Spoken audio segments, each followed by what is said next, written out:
to this morning's interview with Nicky Weimar. This is Trevor Garvin speaking here. I am head of multi-manager at Nedgroup Investments. I hope you all had a lovely, restful, long weekend and wishing everybody a really happy Easter. Welcome to what is week number 3 of Nedgroup Investment Insights at 10 a.m., where we bring you views and comments of our investment partners and industry experts. This morning, it gives me great pleasure to welcome Nicky Weimar, Nedbank's chief economist, to the line. She has been with Nedbank for over 20 years and is a frequent economic commentator on both TV and radio. Good morning, Nicky. How are you this morning? I'm fine, thank you, Trevor. Morning, everybody. That's great, and glad to have you on the line, and hopefully our technology continues to work nice and efficiently, which so far it is. So, Nicky, we have 30 minutes this morning to chat really about economic issues. I would like us probably to first start off in terms of the global environment, and then we can bring our discussion to focus more specifically on South Africa and our position in terms of domestic issues in the country. So if we start off on global matters, we have obviously seen major lockdowns across most of Western Europe, and within the United States, 97% of their citizens have been restricted, like we have been in South Africa, to a lockdown with the onset of COVID-19. How badly do you see this affecting, first of all, I guess, US GDP growth, and the US being one of the largest economies in the world, what sort of ripple-on effect is this going to have in terms of the whole of global growth? All right, so it is, I think, the first point to make, a completely bizarre, strange sort of situation we find ourselves in. And there is no denying that COVID-19 pandemic, and specifically the containment measures that countries have had to adopt in order to contain the spread and to hopefully ultimately defeat this virus, those containment measures, of course, incredibly disruptive to economic activity, and therefore the impact will be severe. At the moment, if you look at global forecast, regardless of whether it's any of the major global banks or whether it's the IMF or the Institute of International Finance or the World Bank, they're all assuming that we have a very severe dip in the second quarter. And then with a bounce coming through in the third and final quarter of the year. So there's this assumption that you have almost double-digit declines towards the end of the first quarter, second quarter, and then a bit of a recovery coming through. The reason for this, of course, is that this crisis has hit us on both fronts. It's a shock to the world economy from the supply side for very obvious reasons. If you've got quarantine and lockdown and travel restrictions, then you've really brought production to a halt in many developed and developing countries. As it stands at the moment, over half of the world's population is operating or living under some form of social or economic restriction. So the impact will be very severe in the second quarter. And that's, just the supply shock alone, and that will be dramatic. And China's numbers give us a sense of how bad it will be, because they had their sort of really draconian, almost military-style lockdown in February. And we saw that we are talking about declines of 24 to 25% in output over that 1 month. So that's the quantum of the decline we're talking about. Now, in March and in April, you have to extend that now to the rest of the world. So it becomes relatively dramatic. Well, it becomes very dramatic. And then on the demand side, obviously, the impact is equally scary because of lockdown, because of the quarantine, social distancing. You forced many factories and mines and airports and hotels and restaurants and bars to close. Now, small businesses are incredibly vulnerable here, but they do create most of the world's jobs. So most of them just don't have the fat in their operations to keep staff on their books and pay them as per usual. Even large firms that have high overheads and tight profit margins, like, for example, the airline industry, they find themselves in the exact same situation. So what we're probably going to see is retrenchments and unemployment will increase dramatically. That is going to result in a loss of income to households. And of course, if you've got higher unemployment, you've got shrinking household income, you therefore also have lower consumer spending and lower demand. And that feeds back into your companies. And they might look at the situation and say, well, the easiest way for us to cope is to scrap fixed investment or delay fixed investment. And that's probably the first thing they're going to do here in South Africa. Speaking to many of the firms, as I understand, we can anticipate very sharp contractions in fixed investment. That has literally been the first option. Hello? Yeah. I see. Sorry, we ran into a problem. Oh. Can you hear me? Yes, I can hear you. Okay, so let me give you a sense of the quantum just to finish that thought. The first thing I must say on the global forecast is people must proceed with caution, because I have never seen such an enormous variation in the forecast out there. The US is a good example. If you look at their latest Reuters poll, which was for US GDP for 2020, there is a 12.5% gap between the minimum and the maximum forecast. So that's just gigantic. It's unprecedented. It's even worse than during the global financial crisis. So to give you an idea, at the moment for the US, the consensus forecast, which was taken on the 3rd of April, so it's fairly recent, is that the US will contract by 3%. The worst forecast out there, I think, is from Goldman Sachs, and they anticipating a decline of 10.8%. And then the best forecast, ironically, is that the US will bounce back so strongly in the second half of the year that they'll still record growth for 1.7% this year. I have to say I would consider that highly unlikely. What it translates to for the world economy is there is an anticipation that we'll have deep recession in the world economy this year. Minus 1.2% is the consensus forecast. Again, your sort of worst outlook there, your worst forecast is minus 6%. And then your most positive kind of outlook is 0.7%, which in global terms is also recession.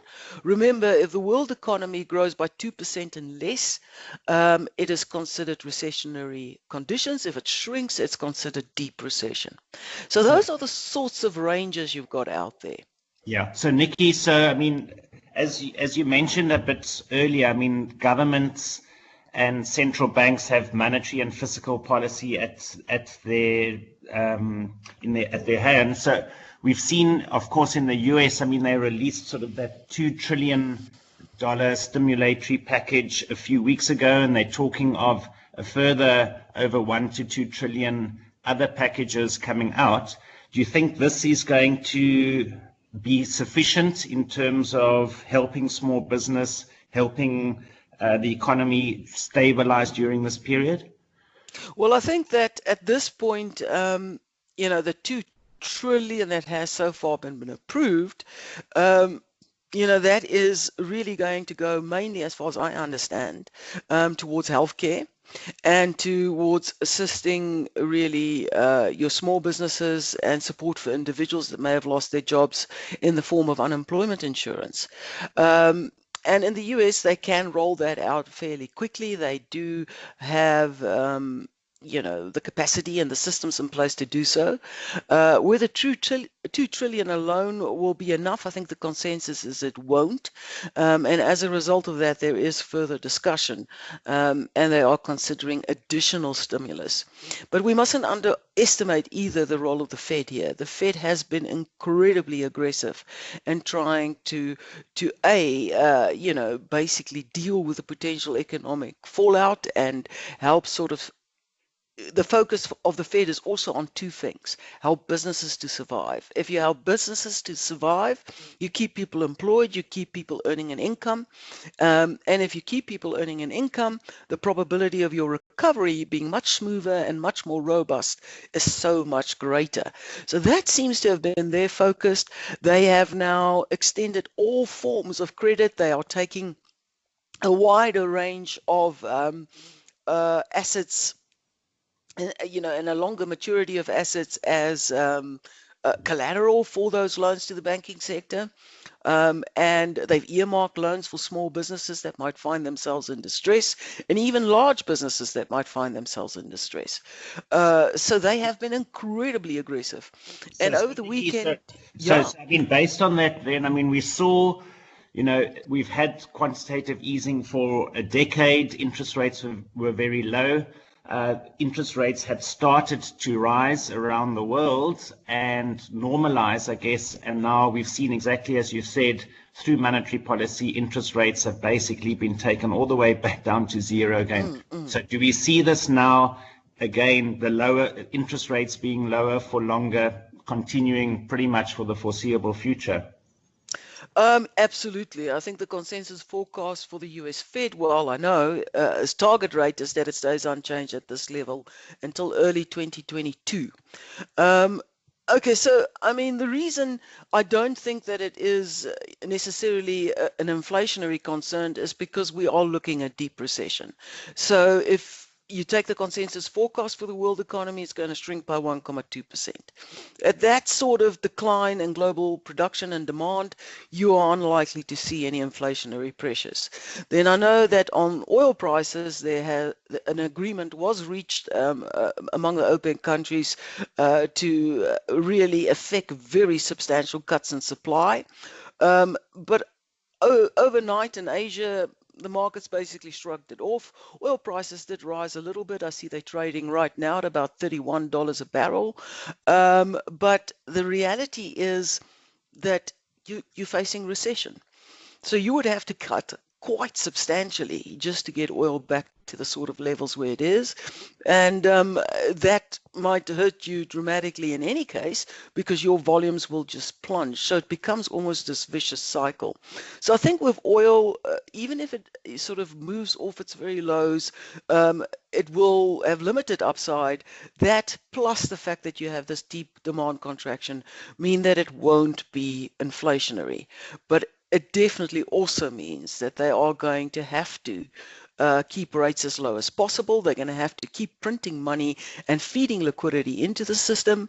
And what will be interesting to see, and for which we have absolutely no precedent, is what happens once the virus is controlled and it is defeated. Do we then just open up and start and run with it? That's not been the experience in China.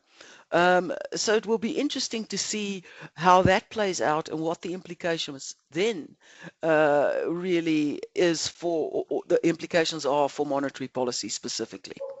Yeah, and perhaps sort of just going a little bit off a tangent, and really you commented, I was going to ask you about the oil price. And I mean, we've seen the oil price drop 50% from $60 down to what it is 30 now. It hit 19. But Yes. with all these changes in the oil price, COVID-19 around the world and all its issues, in terms of course, another big topical area facing the whole globe has been that of climate change. Do you think at all any of this, the changes in human perceptions now, people getting a wake-up call? We've seen how with economies closing down, how pollution has disappeared significantly above some of the big cities. Do you think any of this might create a bit of a increase in the speed of tackling climate change issues? Well, I think it's good news that Mother Earth finally got a bit of a break from pollution caused by humans. So that's undoubtedly a silver lining. But I think in some countries where nature has hit back hard, even prior to COVID-19, like Australia, Europe, Asia, where we've seen floods and fires and, increased seismic activity, and as well as cyclones and so forth. I think there's already a change in attitude. Even in China, they are investing heavily into renewable energy. They are also investing heavily in developing new production technologies that will reduce the level of pollution. So even in China, you have seen a change in attitude. But then there are of course countries where we have seen them actually moving backwards to a large extent. The US is the prime example of that, and I think in terms of to what extent you actually see a change in behavior going forward, I think you'll definitely have a change in the behavior. I think you'll definitely have a change in the way people operate. But on climate change specifically for the United States, I think it very much depends on who leads the country. Later this year onwards. And I'm not sure whether that election will be postponed or will continue. It's difficult to say at this point. So, there are still a large part of the United States that are climate deniers. So I think you're always going to have this friction with those that have felt the effects painfully and that want to actually move forward and find ways where the cost to the global economy will be minimal and you would still protect the environment, and those that simply do not want to change. So I think ultimately climate change will require really a concerted and coordinated effort by governments, business and individuals. We will not only have to change our behavior, but we'll have to change production processes. We'll also have to change the quantity and the types of products we consume and produce. So I don't think we're quite there. It might result in a bit of a change. The one thing I think you will see come out of this is that companies will now be quite happy to use really tech more aggressively for communication, presentations, meetings, and that might mean less travel. And possibly you will have a reduction in carbon emissions from that particular source. But of course, that's not good news for the battered travel industry. Yes. Great. Nicky, let's turn our attention more domestically now onto our lovely country. Yes. Which, as you know, things here are not fantastic. I mean, before the virus, we were already in quite a tough economic position, very low GDP growth, etc. And of course, the big event just prior, I think it was to the virus or during, and now was the Moody's downgrade. And then this was followed very closely thereafter by the Fitch downgrade, which, yes, we were already in junk bond status with them, but they've downgraded us another notch. So between these downgrades, which I think Moody's was probably expected in the market, plus negative GDP growth expected now with the virus and the shutdown, it's going to have an impact on tax collections.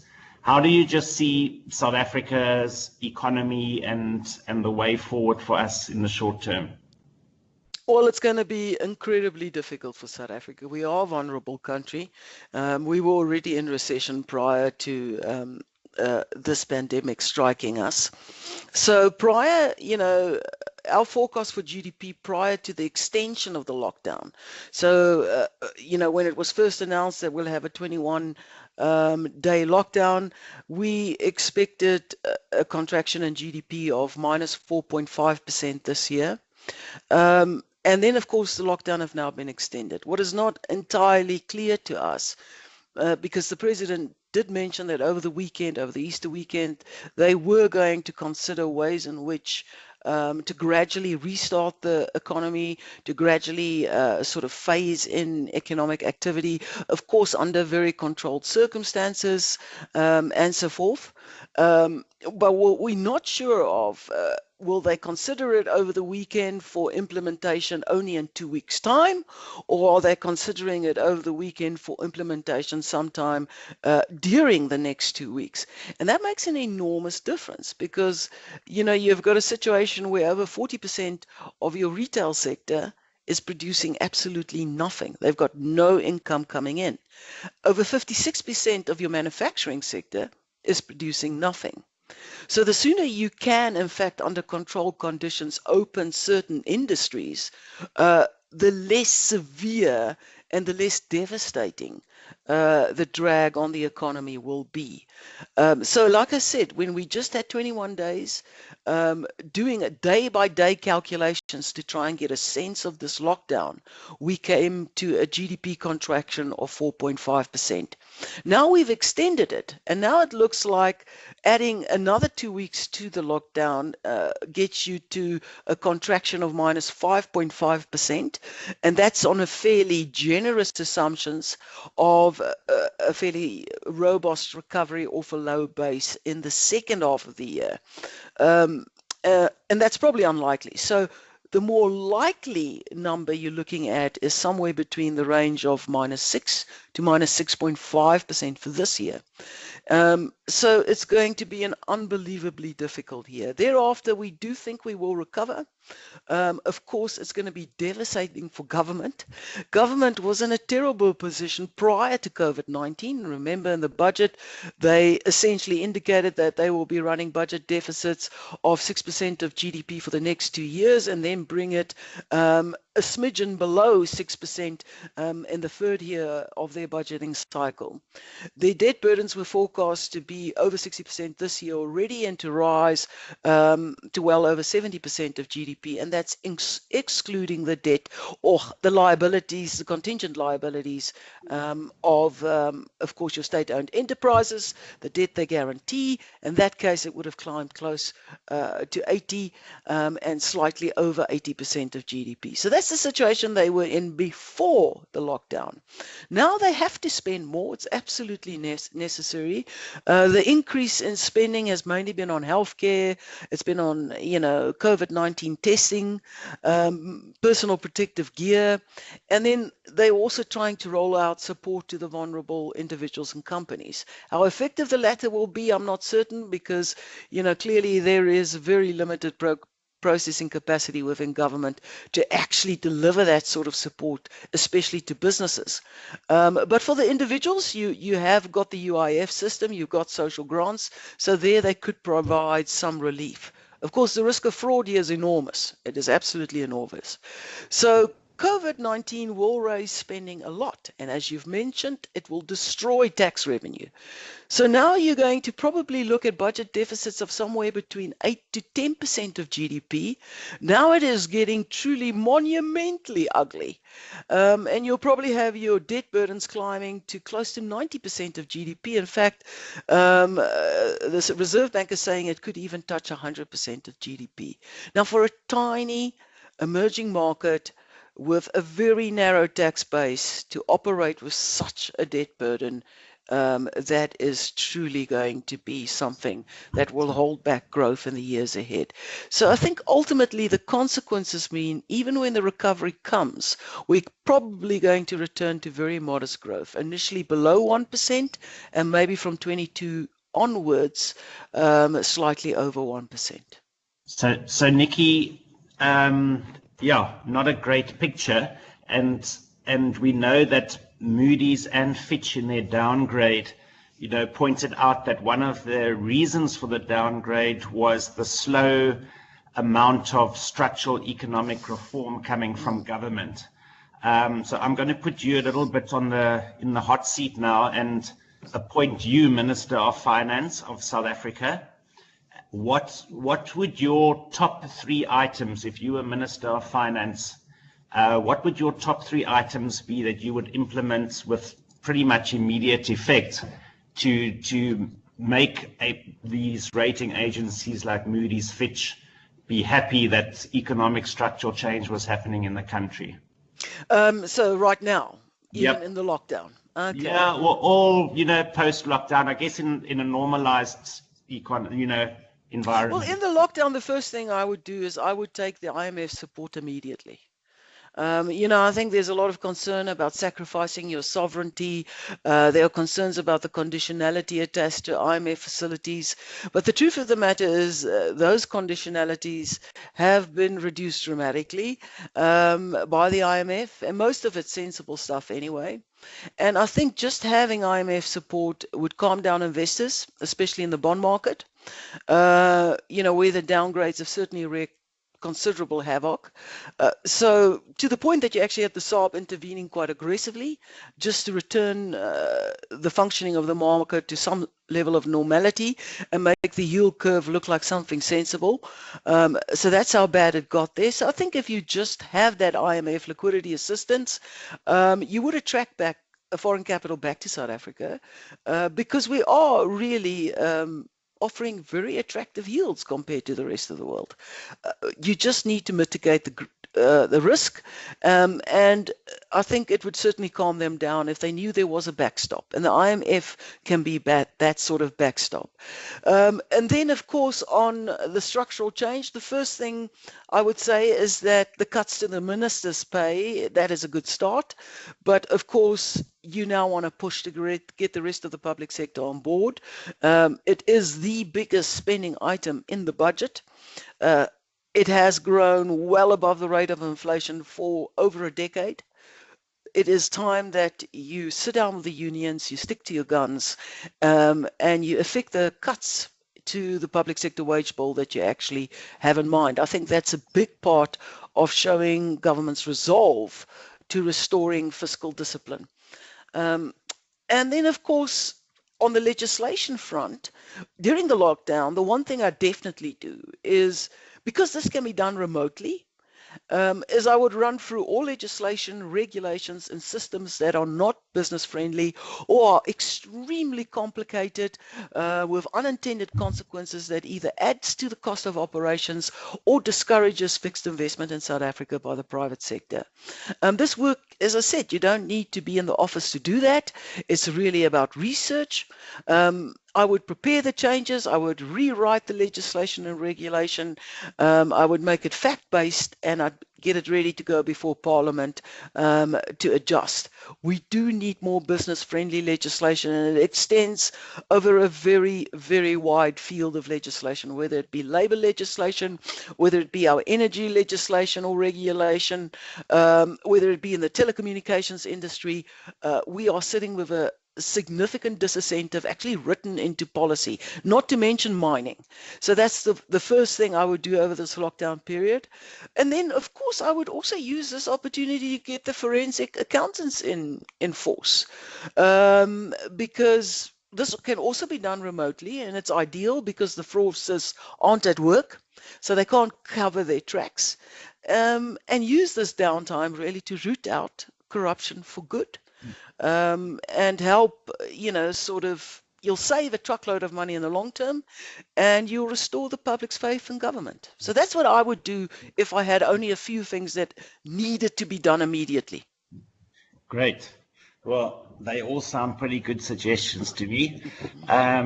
Nicky, I'm conscious of time. We've got sort of 1 minute. Yeah, maximum, I'm giving you 3 minutes.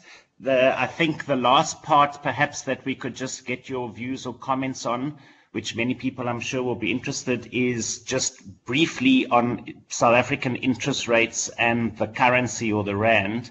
Obviously, we saw the Reserve Bank cut in the repo rates by 100 basis points 2 weeks or so ago to 5.5%. We've seen the rand take a massive knock, hits 19 to the dollar. It has come back a little bit. Would you like to just briefly comment on just your forecast in terms of the rand and interest rates to end off? Absolutely. So on the rand, even you've got very separate or different views, and the variation in those forecasts are again extreme. But I think we all agree that the rand will pull back. The rand was widely viewed as being really overvalued prior to COVID-19. So a lot of that correction was really just almost anticipated, expected to improve the valuations of the currency. but then, of course, the big plunge that you're referring to over 19 to the US dollar, that had everything to do with global risk aversion, and really just the dash for US dollars that we saw in the global markets as we had this period of blind panic among global investors. But it does look as if global investors have overcome the extreme panic. It's all very tentative stuff at the moment, but rational thought appears to be returning. Investors are applying their mind. They're saying, where are the opportunities, even if it is only in the short term? And so towards the end of last week, we did see some bargain hunters return to our markets to exploit our high yields. But like I say, it remains very speculative. And in the process, of course, the rand has pulled back quite nicely. I think it's at about 18 to the US dollar at the moment. We do think it will strengthen further, probably ending the year about 17.10, 17.15 to the US dollar. There are more optimistic forecasts than ours out there. There are even people expecting the rand to go back to 16.50, 16.45 to the US dollar. So that's sort of the range out there. So that's the rand. In terms of interest rates, it is, it's a very simple formula, I think. The Reserve Bank have already indicated that they have room to cut. They have undertaken other interventions. They've bought over R1 billion of South African government bonds. They've injected almost 45 billion rand into the money market to keep liquidity flowing in the banking industry. So there is a lot of strain on the overall system, and they are doing their bit. But I don't think that they actually see those sorts of interventions as stimulus. I think that they really see it more than anything else as just keeping markets functioning, and really just almost as emergency or crisis measures to prevent any kind of dramatic liquidity squeeze, which is the last thing we need. So that's how I think they view those interventions. Of course, we haven't heard from the governor himself, but that is my general sense. When they say there is more room for stimulus, I think they are specifically referring to interest rates. Now, there, of course, what matters is inflation. Inflation will be contained even if oil prices recover quite a bit of ground, because there's no demand in the system. So the ability to actually push up prices, it's very, very limited for retailers, wholesalers, and producers all the way down the supply chain. And consequently, we've got inflation moderating. We see it, in fact, hitting a low of about 3.5% around June, July, and then slowly drifting up closer to that 4% mark. The important thing is going to remain below the Reserve Bank's midpoint, which is what they target, which is 4.5%. So that means they can cut. Now, the question is, by how much will they cut? Well, initially we thought they'd pass the full extent of the US Fed's reduction in interest rates across to South Africa, which is a 50 basis point cut. Now we think, you know what, you don't have to worry about inflation. You have an enormous margin over low-risk countries. You won't be compromising your yields at all because of that margin, and you're staring down deep recession. So 50 basis points, in our opinion, won't do the trick. So we've actually decided to go with 100 basis points in May and maybe even another 25 basis points in July. Great. Nicky, thank you. Well, that sounds good. It's certainly, I think, to the South African consumer, they would appreciate that. Nicky, thank you so much for your time. I think we could carry on for another half an hour, but I am aware everybody has to get to work, yes. Everybody's got lots to do. So thank you for your time and amazing comments there. And let's just hope, that both South Africa and the rest of the world just gets through this trying time, and hopefully we all end up in a better place afterwards. I would like to just remind everybody that's on the line that we have, for the rest of the week, these 10 a.m. Nedgroup Investment Insights. Tomorrow we have Simon Kendall on the fund manager of the Nedgroup Mining and Resources Fund. On Thursday is Koki Koiman, who will be talking on the Nedbank Financials Fund. And on Friday, we have Walter Aylett on the Nedbank Bravata Worldwide Flexible Fund. So that will be the lineup for the rest of the week. Please, if you have any questions or would like to know anything, contact your Nedgroup Investments Relationship Manager. This interview of this morning was recorded and will be loaded on the website as well. Thanks everybody for dialing in this morning or Skyping in. Have a great rest of the day, and thanks again, Nicky, for your time this morning. Cheerio. Absolute pleasure.